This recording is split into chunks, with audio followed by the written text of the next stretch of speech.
Hello guys, welcome back to my channel Aman Jakeen. तो guys, आज का वीडियो खास होने वाला है। क्यों खास होने वाला है? क्योंकि आज आपका जो 10th का एग्ज़ाम हुआ है हिंदी का, उसे सॉल्व कराया जाएगा। क्या है? हिंदी का जो हिंदी, ठीक है, यूपी बोर्ड पेपर 2023, ठीक है। यहाँ पर देखिए पेपर कोड क्या है, 801 DA। तो हमारे पेपर कोड का क्या नाम है?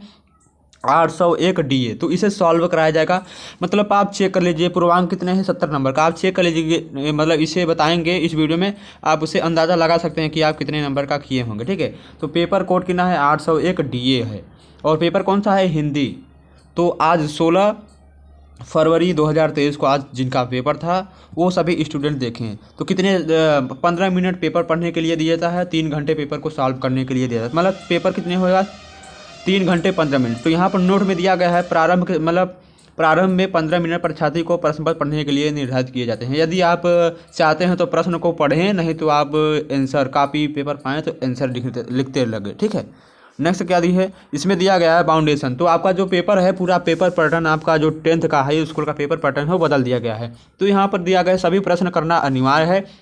और इस प्रश्न पत्र के 2 खंड होंगे, ठीक है। 2 खंड, खंड अ और खंड ब, ठीक है। तो थर्ड नंबर पॉइंट में क्या दिया है? खंड अ में एक देखिए दिया है, खंड अ में क्या है? 1 अंक के 20 बहुविकल्पीय प्रश्न हैं जिनके उत्तर OMR उत्तर पर देने होंगे, ठीक है।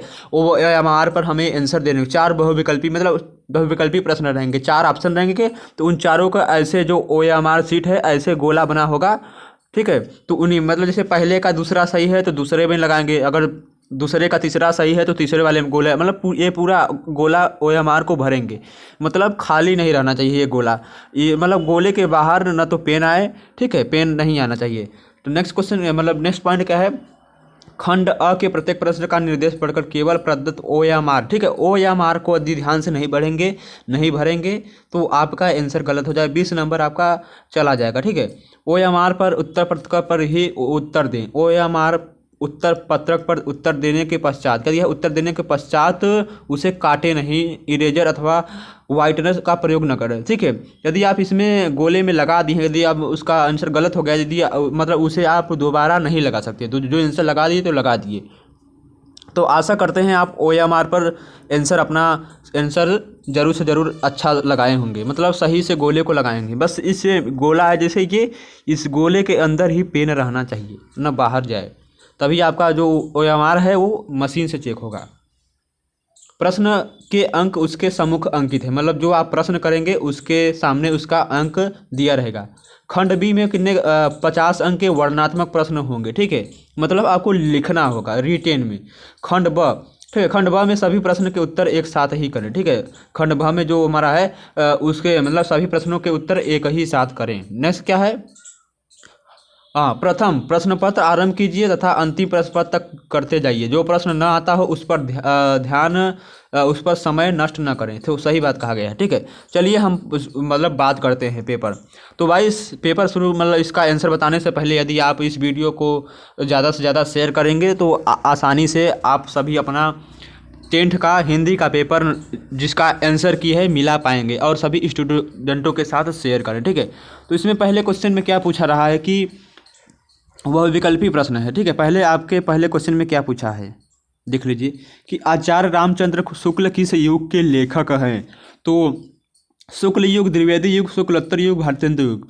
तो किसी ने द्विवेदी युग, किसी ने भारतेंदु, किसी ने शुक्लोत्तर युग लगाया होगा, ठीक है। अधिकतर बच्चे शुक्लोत्तर युग लगाएंगे, लेकिन शुक्लोत्तर युग नहीं होगा, क्या होगा? शुक्ल युग होगा। ऑप्शन नंबर ए इसका राइट आंसर है। नेक्स्ट क्वेश्चन क्या है? हाँ, दिया है गबन। गबन किसकी विधा है? मतलब गबन किसकी विधा है? नाटक की है, एकांकी की है, कहानी की है, उपन्यास की है। तो इसका राइट आंसर क्या होगा? कोई बच्चे कहानी, एकांकी, नाटक भी लगाए होंगे, उपन्यास भी लगाएंगे। तो इसका राइट आंसर क्या होगा? उपन्यास। जो बच्चे उपन्यास आंसर लगाएंगे उनको 1 नंबर मिल जाएगा, ठीक है। ये MCQ आपका 20 नंबर का रहेगा। नेक्स्ट क्या है? कंकाल के लेखक दिया है। कंकाल के लेखक हैं, मतलब कंकाल एक पुस्तक है, उसके लेखक कौन है? मुंशी प्रेमचंद, जयशंकर प्रसाद, क्या है, निराला, रामचंद्र शुक्ल। तो इसका राइट आंसर क्या होगा? यदि आप मतलब कोई बच्चे मुंशी प्रेम तो कोई निराला तो कोई रामचंद्र, कोई तो जयशंकर, तो जो जयशंकर प्रसाद पर टिक करे होंगे उन्हीं का आंसर सही होगा। नेक्स्ट क्वेश्चन,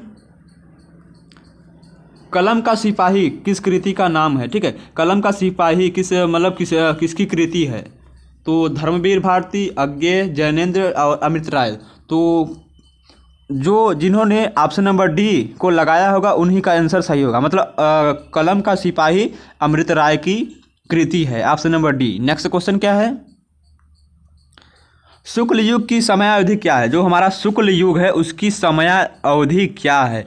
तो मतलब कोई 1900 से 1918 लगाएंगे, कोई 1900 से 1943, ठीक है। तो जो ऑप्शन नंबर बी 1900 से 1938 लगाए होंगे उन्हीं का ये ऑप्शन नंबर मतलब सही होगा। नेक्स्ट क्वेश्चन क्या है, हाँ दिया है साकेत रचना है, मतलब साकेत किसकी रचना है? महादेवी वर्मा, सुमित्रा नंदन पंत, जयशंकर प्रसाद, मैथिली शरण गुप्त, किसकी रचना है?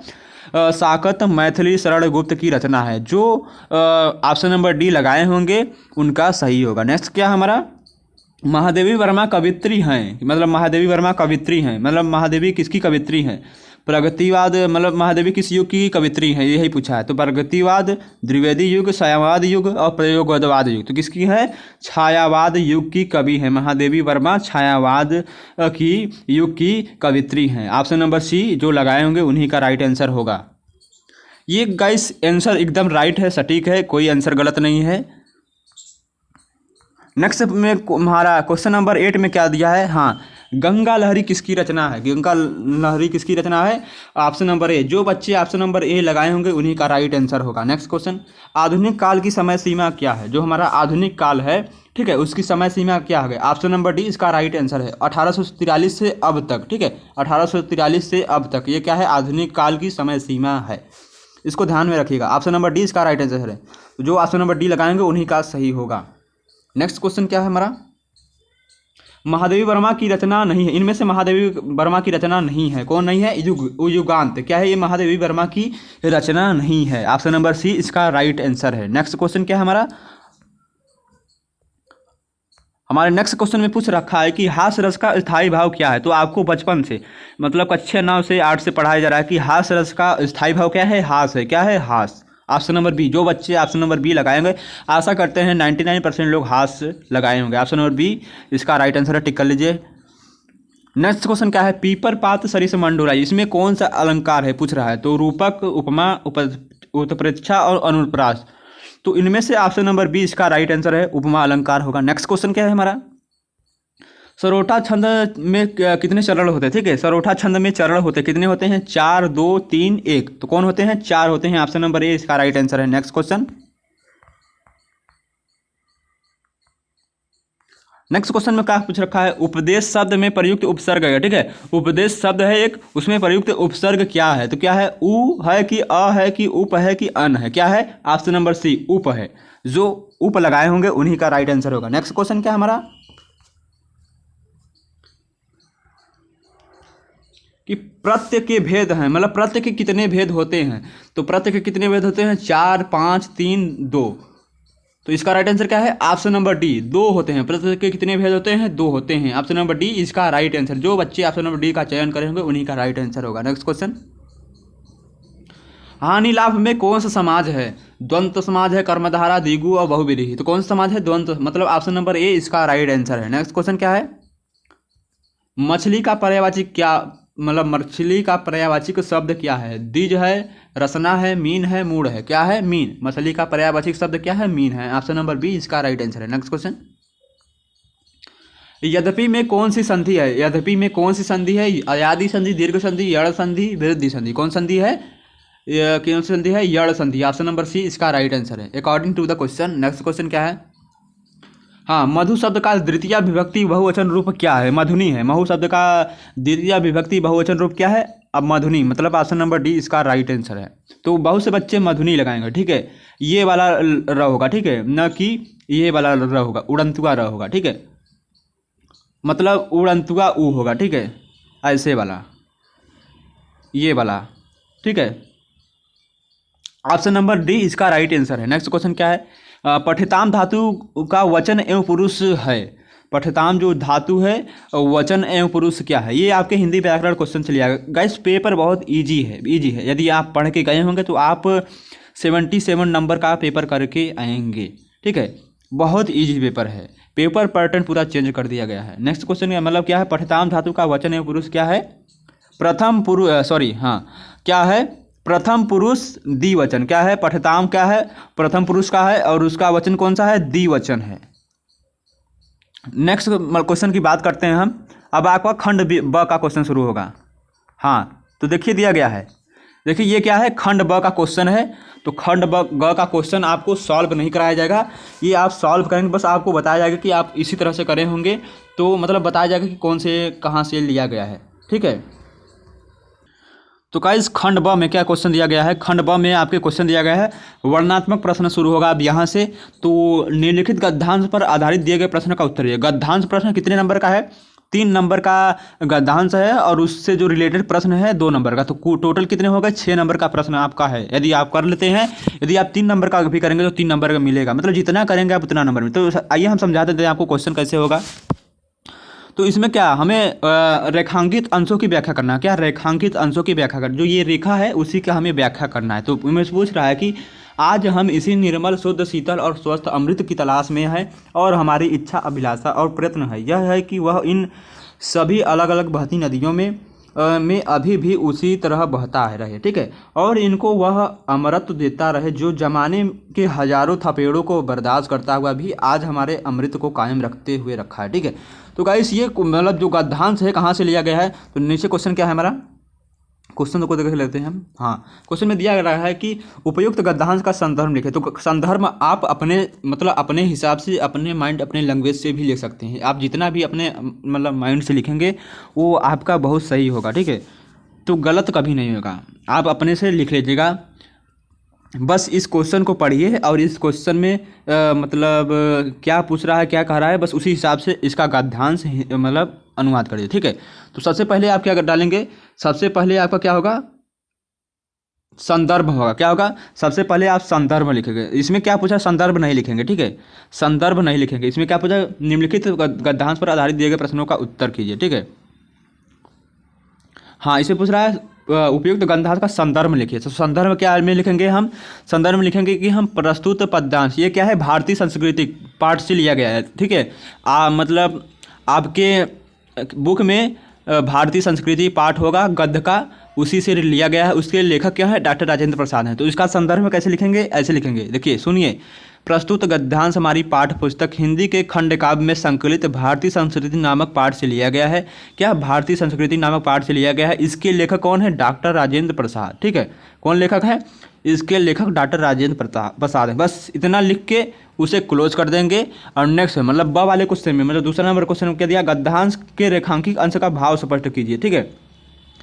मतलब संदर्भ लिखने के बाद, प्रस्तुत पद्यांश वाला लिखने के बाद, उसके बाद हम जो हमारा यहाँ पर दिया गया है क्वेश्चन, उसका गद्यांश लिखेंगे, मतलब उसका क्या मतलब है, ठीक है, उसका लिखेंगे। और नेक्स्ट क्वेश्चन क्या है, हाँ अब दिया गया है इसमें, लेखक के अनुसार हमारा अस्तित्व किस कारण से आज भी कायम है। तो बस आप इसी क्वेश्चन को पढ़ेंगे, तो आप इसी क्वेश्चन को पढ़ेंगे, आप उस मतलब आंसर देखेंगे, ठीक है। लेखक के अनुसार क्या कर रहा है, लेखक के अनुसार हमारा अस्तित्व किस प्रकार से आज भी कायम है। तो इसे बस इस क्वेश्चन को पढ़ते जाइए और आपको आंसर जहाँ मिले बस वहाँ से उठाइए और वहाँ पर लिख दिए, ठीक है।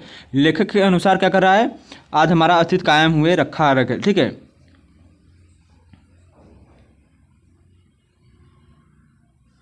बस इसका आंसर क्या है, यही है। आप इस क्वेश्चन को पढ़ेंगे तो आप लास्ट वाले क्वेश्चन नंबर 3 का आंसर आसानी से दे लेंगे, ठीक है। तो आई होप ये क्वेश्चन आप जितना भी करे होंगे अच्छा करे होंगे। ये क्वेश्चन आपको बहुत ही मतलब सरल क्वेश्चन दिया गया है, एकदम सरल क्वेश्चन है। भारतीय संस्कृति पाठ से लिया गया है, मतलब पार्ट 3 है, भारतीय संस्कृति पार्ट 3 है। आपके बुक में जो भी पाठ हो तो भारतीय संस्कृति नामक पाठ से लिया गया है, इसका ये भी लिख लीजिएगा। और इसके लेखक डॉक्टर राजेंद्र प्रसाद है, ठीक है। ये क्या है, गद्य का क्वेश्चन है। नेक्स्ट क्या है, चाहे तो ये वाला क्वेश्चन करिए, चाहे तो ये वाला क्वेश्चन करिए, और चाहे तो ये नीचे दिया गया है, क्या है, नीचे दिया गया है, नीचे दिया गया है, ठीक है, नीचे दिया गया क्वेश्चन है। तो नीचे में क्या क्वेश्चन दिया गया है, ये भी चलिए हम देख लेते हैं। तो क्या दिया है, यह कोई बात नहीं है कि एक ही स्वभाव और रुचि के लोगों में मित्रता हो सकती। तो गाइस यहाँ पर मित्रता शब्द आ गया है, तो आप आसानी से समझ जाएंगे कि ये मित्रता नामक पाठ से लिया गया है। मतलब पाठ 1 जो गद्य का लेसन है, पाठ 1 मित्रता नामक पाठ से लिया गया है। इसके लेखक कौन है, आचार्य रामचंद्र शुक्ल है, इसको ध्यान में रखिएगा।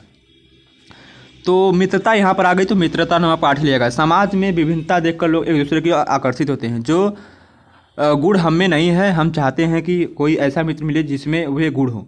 चिंताशील मनुष्य प्रफुल्लित चित्त के दौड़ता है, निर्बल बल का धीर उत्साही का। ठीक है, क्वेश्चन क्या कह रहा है हमारा कि उपयुक्त गद्यांश का संदर्भ लिखिए। अभी जस्ट हमने आपको जो बताया है कि प्रस्तुत पद्यांश कैसे लिखेंगे, ये मित्रता नामक पाठ से लिया गया है। इसके लेखक आचार्य रामचंद्र शुक्ल है। ठीक है, तो कैसे लिखेंगे इसका संदर्भ, प्रस्तुत पद्यांश हमारी पाठ्य पुस्तक हिंदी के खंड काव्य। ठीक है, हाँ, हिंदी के खंड प्रस्तुत गद्यांश हमारी पाठ्य पुस्तक हिंदी के गद्य खंड में संकलित या हिंदी के गद्यांश में संकलित मित्रता नामक पाठ से लिया गया है। ठीक है, मित्रता नामक पाठ से लिया गया है। इसके लेखक कौन है, आचार्य रामचंद्र शुक्ल हैं। ठीक है, अब क्या है दूसरा क्वेश्चन क्या कर रहा है हमारा कि रेखांकित अंशों की व्याख्या कीजिए।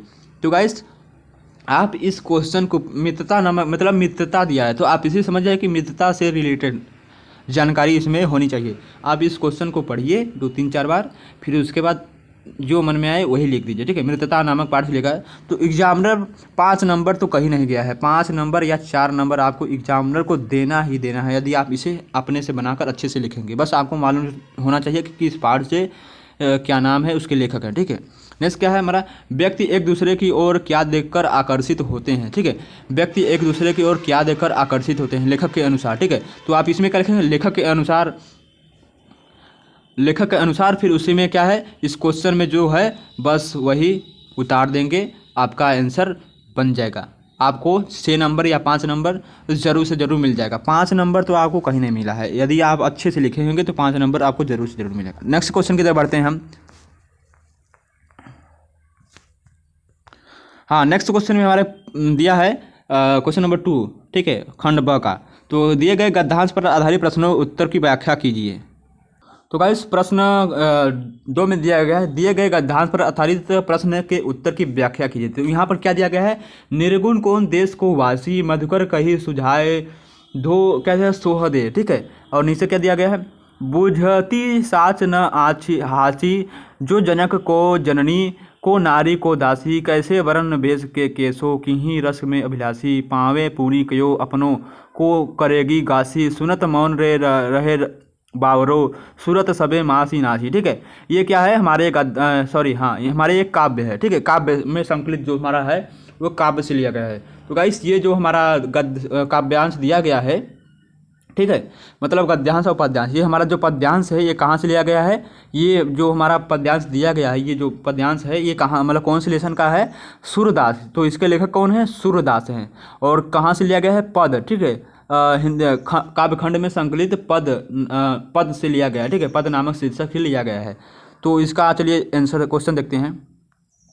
तो क्वेश्चन में क्या कह रहा है कि उपयुक्त पद्यांश का संदर्भ लिखिए। तो संदर्भ कैसे लिखेंगे कि अभी हमने जब गद्य में जो बताया है बस वैसे ही लिखना है, बस थोड़ा सा चेंज रहेगा। ठीक है, कैसे लिखेंगे, प्रस्तुत पद्यांश हमारी पाठ्य पुस्तक हिंदी खंडकाव्य में संकलित, क्या है हिंदी, वहाँ पर गद्यांश था। ठीक है, वहाँ पर गद्य काव्य खंड में गद्यांश में संकलित। ठीक है, गद्य खंड में संकलित। अब यहाँ पर क्या होगा, प्रस्तुत पद्यांश हमारी पाठ्य पुस्तक हिंदी के काव्यखंड में संकलित पद के शीर्षक नामक पाठ से लिया गया है। ठीक है, इसके कवि कौन है, इसके महाकवि कौन है, सूरदास हैं। ठीक है, सूरदास हैं, सूरसागर या सूरदास है। ठीक है, इसका सूरदास हैं। तो कैसे लिखेंगे, ध्यान से सुनिएगा, प्रस्तुत पद्यांश हमारी पाठ्य पुस्तक हिंदी काव्यखंड में संकलित पद के शीर्षक से लिया गया है, जो महाकवि सूरदास द्वारा रचित। ठीक है, मतलब महाकवि सूरदास द्वारा रचित सूरसागर महाकाव्य से लिया गया है। कहाँ से लिया गया है, सूरसागर महाकाव्य से लिया गया है। इसका मतलब संदर्भ यही लिखेंगे। अब क्या है, रेखांकित अंशों की व्याख्या। तो हमें जो ये दिया गया है ऊपर, हमें जो ये ऊपर दिया गया है बस इसी का हमें मतलब व्याख्या करना है, मतलब इसका मतलब क्या क्या हो रहा है, मतलब कौन क्या कह रहा है। ठीक है, तो उसी का व्याख्या करना होगा। यदि आप बना कर करे होंगे अपने से तो बस वही बात है जो गद्य में हुआ है, बस इसी में वही होगा। मतलब जो आप बना कर करेंगे इसमें आपको तो एग्जामिनर 5 नंबर या 4 नंबर तो देगा ही देगा। 100% आपको एग्जामिनर 4 या 5 नंबर देगा जरूर, यदि आप इसे बना कर करेंगे अपने से। तो 6 नंबर का पेपर है, 5 नंबर मिल जाए तो कोई दिक्कत नहीं है। आशा करते हैं आप समझ गए होंगे कि कैसे करना है। तो कौन मतलब इसमें इसका हिंदी अनुवाद करना है, मतलब इसका व्याख्या करना है। ठीक है, इसका व्याख्या करना है, इसको ध्यान से सुनिएगा। इसमें कृष्ण के बारे में बताया गया। क्या इसमें जो कृष्ण है, कृष्ण के बारे में ये बताया गया। ये जो क्या है पूरा कृष्ण पर आधारित जो पद है, ये क्या है पूरा जो सूरदास जी वो कृष्ण के बारे में बताए थे, तो बस वही है। नेक्स्ट मतलब चलिए देखिए अथवा में क्या दिया गया है। नेक्स्ट क्वेश्चन मतलब क्या है, तीसरे नंबर, मधुकर शब्द का क्या अर्थ है। इसमें मधुकर शब्द का क्या अर्थ है, तो क्या आप इसका राइट आंसर क्या होगा, मधुकर शब्द का अर्थ इसमें क्या होगा। इसमें मधुकर शब्द का अर्थ क्या होगा, जल्दी से बताएं कमेंट बॉक्स में, ठीक है। महाकवि सूरदास जी मतलब इसमें दिया गया है मधुकर शब्द का अर्थ, इसका राइट आंसर क्या होगा। इसमें मधुकर शब्द का अर्थ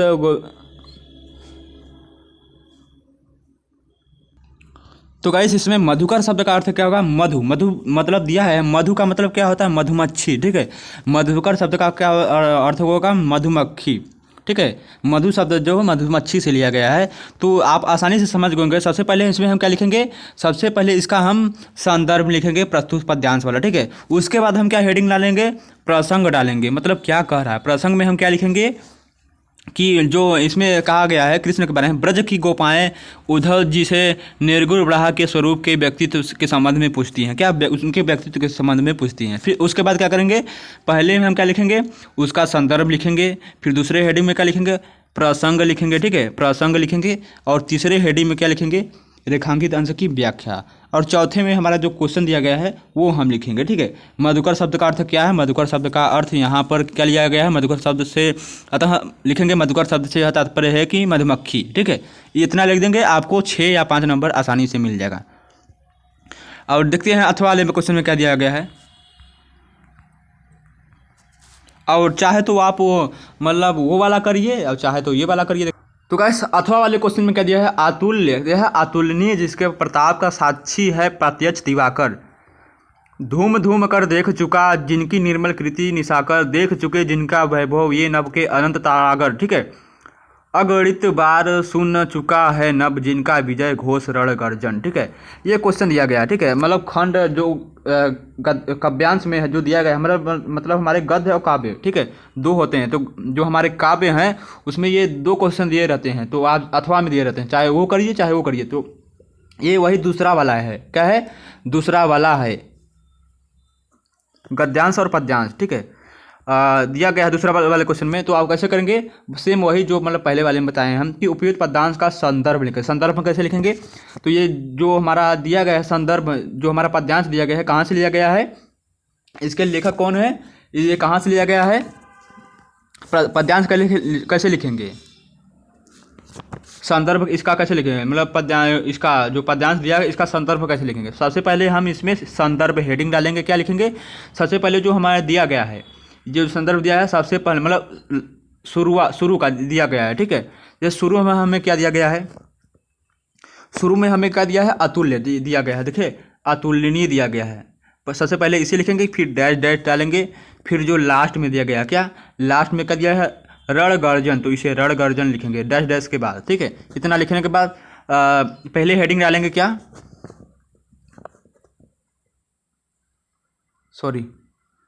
इतना लिखने के बाद पहले हेडिंग क्या डालेंगे, हम संदर्भ का डालेंगे, क्या संदर्भ का हेडिंग डालेंगे। उसके बाद उसमें लिखेंगे प्रस्तुत पद्यांश हमारी पाठ्य पुस्तक हिंदी काव्य में संकलित राम नरेश त्रिपाठी द्वारा रचित स्वदेश प्रेम से लिया गया, क्या स्वदेश प्रेम शीर्षक कविता से लिया गया है, ठीक है। इतना लिखने के बाद क्या लिखेंगे, प्रसंग लिखेंगे। प्रसंग मतलब हमारा जो प्रसंग दिया गया है वो क्या कह रहा है, तो कवि ने इन पंक्तियों में भारत के गौरवपूर्ण अतीत की झांकी की प्रस्तुत की है, ठीक है। या तो लिख सकते हैं कवि ने इसमें भारत के गौरवपूर्ण अतीत के बारे में बताया है। इस तरह लिखने के बाद उसके बाद थर्ड वाले हेडिंग में क्या डालेंगे, हम रेखांकित अंश की व्याख्या। तो जो बस वही रेखांकित में जो रेखा में दिया गया है बस उसी का व्याख्या करना है हमें डिटेल में अपने मन से। और नेक्स्ट क्या है कि उपयुक्त पद्यांश में किसकी महिमा का वर्णन किया गया है, ठीक है, वही पूछ रहा है इसमें, उपयुक्त पद्यांश में किसकी महिमा का वर्णन किया गया है। तो किसकी महिमा का वर्णन किया गया है, स्वदेश प्रेम मतलब भारत के गौरवपूर्णशाली की महिमा का वर्णन किया गया है। मतलब आप अपने से बना कर भी कर सकते हैं, क्या यहाँ पर दिया गया है, बना कर भी कर सकते हैं, यहाँ पर देखिए दिया गया है। तो आप इसे पढ़ेंगे, जब इसका व्याख्या करेंगे तो आप आसानी से इसे बना कर लेंगे। यदि आप इसे अपने से भी बना कर करेंगे तो आपको 4 या 5 नंबर तो आसानी से आराम से मिल जाएगा बिना कहे। ठीक है, अब चलिए हम क्वेश्चन नंबर 3 की बात करते हैं। खंड ब के दिए गए संस्कृत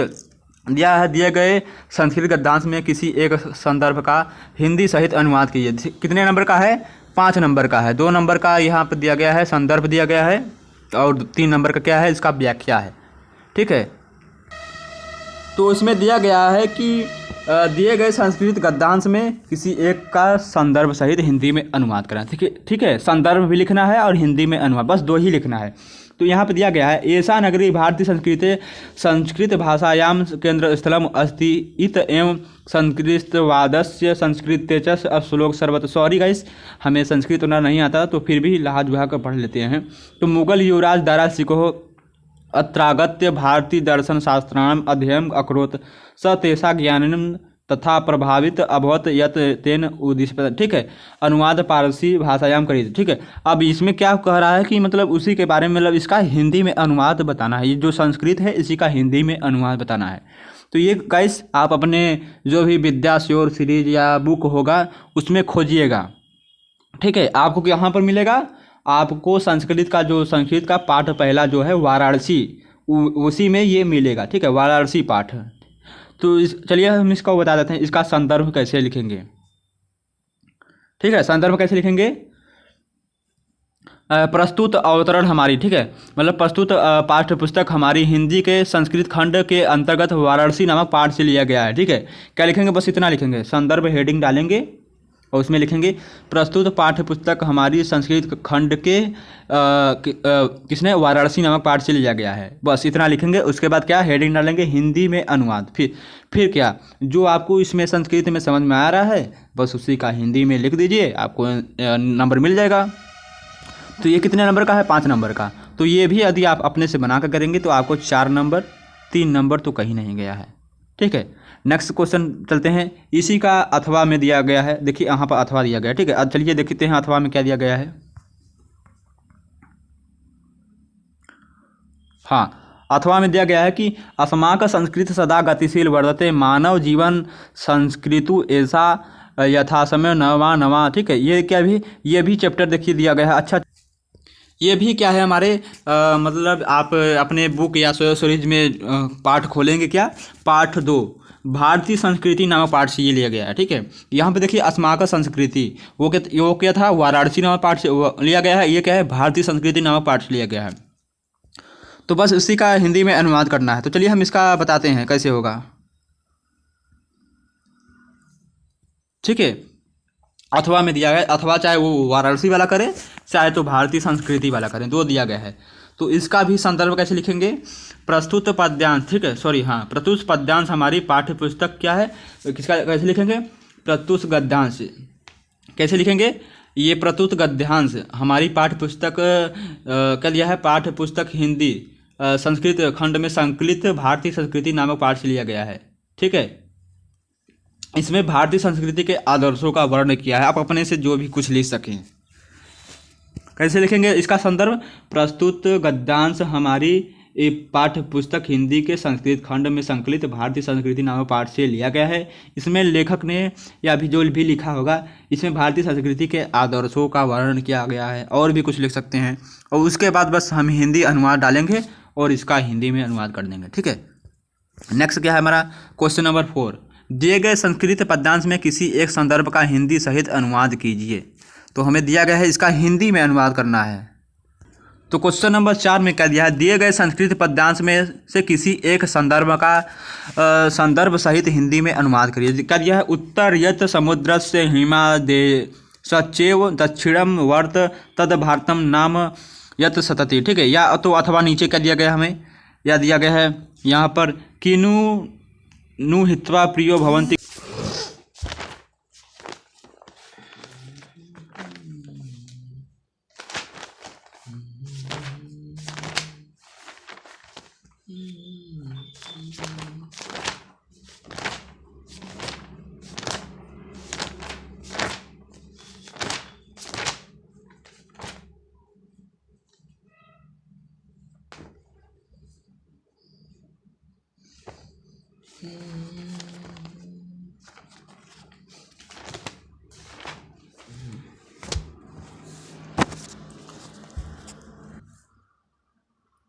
तो जीवन परिचय में क्या दिया गया गाइस, 6वें नंबर क्वेश्चन में क्या दिया है, तो टोटल आपके 9 क्वेश्चन है। 6वें नंबर क्वेश्चन देखिए क्या दिया है, दिए गए लेखकों में से किसी एक लेखक का जीवन परिचय, उनकी प्रमुख रचना का उल्लेख कीजिए। ठीक है, आचार्य राम शुक्ल, जयशंकर प्रसाद, डॉक्टर राजेंद्र प्रसाद, तीनों को आपको याद करना है। मतलब आप तीनों को तो जरूर से जरूर याद करेंगे। अगर तीनों में से याद कर लेंगे तो आपके तीनों में से एक तो जरूर आएंगे ही आएंगे। ठीक है, चाहे ये लिखे, कोई ये लिखा होगा, कोई ये लिखा होगा। तो चलिए हम आपको बता देते हैं। ठीक है, आचार्य रामचंद्र क्या है, आचार्य रामचंद्र शुक्ल का जन्म 1884 ईस्वी में हुआ था। इनका मतलब 1884 ईस्वी में अगोना बस्ती के उत्तर प्रदेश में हुआ था। इनकी शिक्षा इंटर तक हुई थी। इनके पिता का नाम क्या था, चंद्रबली नाम था। इनकी मृत्यु 2 फरवरी 1941 को हुई थी। ठीक है, इनकी रचनाएं कौन कौन सी है, चिंतामणि, विचार विथि, रसीमंसा, त्रिवेणी सूरदास, हिंदी साहित्य का इतिहास आदि। ठीक है, अब जयशंकर का प्रसाद का जीवन परिचय क्या है। जयशंकर प्रसाद का जन्म दिया है 1889 ईस्वी में हुआ था। कब हुआ था, 30 जनवरी 1889 ईस्वी में हुआ था। इनकी मृत्यु 15 नवंबर 1937 को हुआ था। क्या है, इनकी जो जन्म है 1889 ईस्वी में हुआ था। इनकी मृत्यु 15 नवंबर 1937 ईस्वी में हुआ था। इनका जन्म स्थान क्या है, काशी है इनका जन्म स्थान काशी है। और शिक्षा ये 8वीं तक पढ़े हैं। इनके पिता का क्या नाम था, देवी प्रसाद साहू नाम था। ठीक है, इनकी रचनाएं बहुत रचनाएं हैं। क्या क्या है, स्कंदगुप्त, अजातशत्रु, चंद्रगुप्त, विशाखा, ध्रुवस्वामिनी, कामना, राजश्री। ठीक है, यही सब हैं। इतरावती, कमायनी, आंसू, झरना, लहर आदि ये क्या है, इनकी रचनाएं हैं। तो आप इनका जीवन परिचय आसानी से लिख सकते हैं। नेक्स्ट क्या है, डॉक्टर राजेंद्र प्रसाद जी हैं। इनका जन्म कब हुआ था, डॉक्टर राजेंद्र प्रसाद का जन्म 1884 ईस्वी में हुआ था। ठीक है, 1884 ईस्वी में हुआ था। इनकी शिक्षा एमए और एमएल है। क्या है, एमए और एमएल है। इनका जन्म स्थान क्या है, बिहार राज्य के छपरा जिले में। इनकी मृत्यु 28 फरवरी 1963 को हुई थी। किसका, डॉक्टर राजेंद्र प्रसाद का।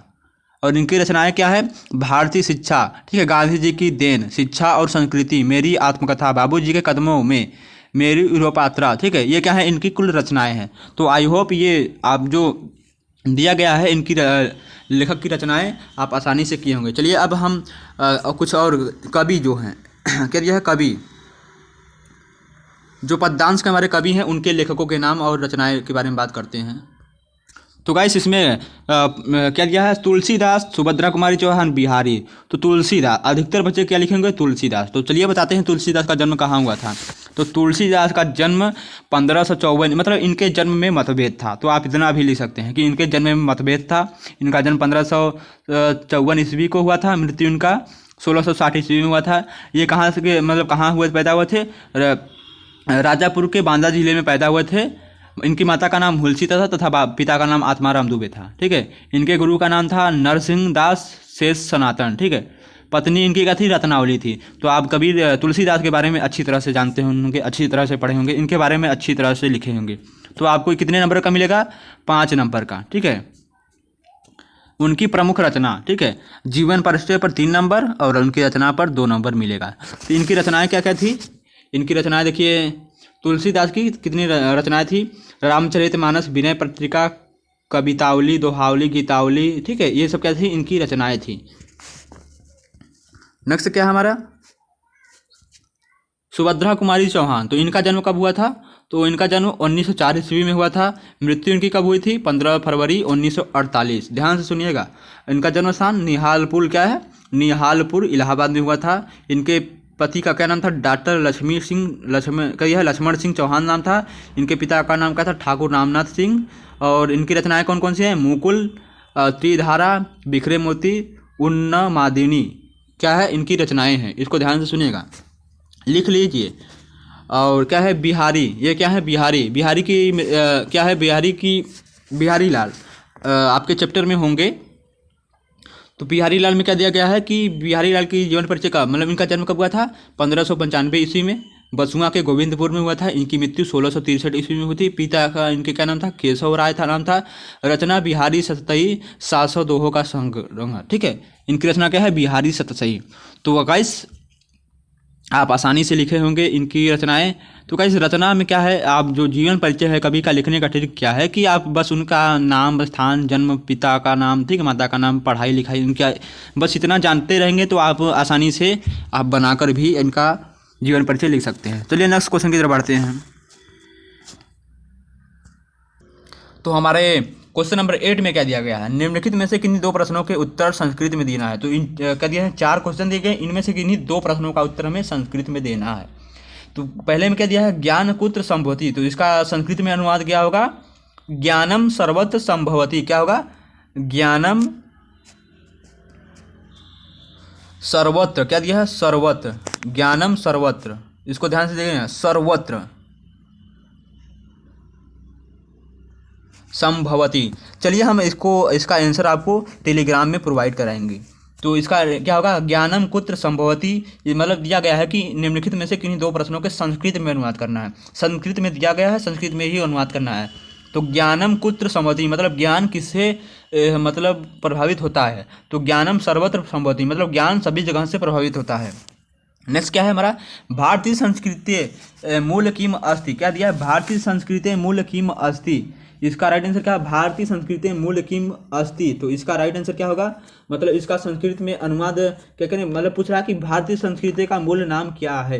तो भारतीय संस्कृति का मूल नाम क्या है, विश्व का, इसका राइट आंसर क्या होगा, मतलब भारतीय संस्कृति का मूल नाम विश्वस्य स्रष्टा ईश्वर एक एवं अस्ति इति भारतीय संस्कृति मूल नाम अस्ति। ठीक है, विश्व स्रष्टा, सॉरी संस्कृत नहीं पढ़ने आता उतना, तो क्या होगा, विश्वस्य स्रष्टता ईश्वर एव, ठीक है, विश्व स्रष्टता ईश्वर एक एवं अस्ति इति भारतीय संस्कृति मूलम नाम अस्ति। ठीक है, और नेक्स्ट क्या है क्वेश्चन नंबर आखिर, कुत्र मंडलम मडरम भवति। क्या है, कुत्र मंडलम मडरम भवति, तो इसका क्या होगा, ये वाराणसी नामक पाठ से लिया गया है। तो वाराणस्या मरणम मंगलम भवति, ठीक है, वाराणस्या मंगलम मरणम भवति, क्या दिया है, इसका आंसर क्या होगा, वाराणस्या मरणम मंगलम भवति। अन्य क्या, चंद्रशेखर कः आसीत्, चंद्रशेखर कः आसीत्, चंद्रशेखर एक प्रसिद्ध क्रांतिकारी देशभक्ता आसीत्। ठीक है, आई होप ये आपको संस्कृत में नहीं समझ में आएगा तो आप आंसर भी मांग सकते हैं। नेक्स्ट क्वेश्चन क्या है हमारा,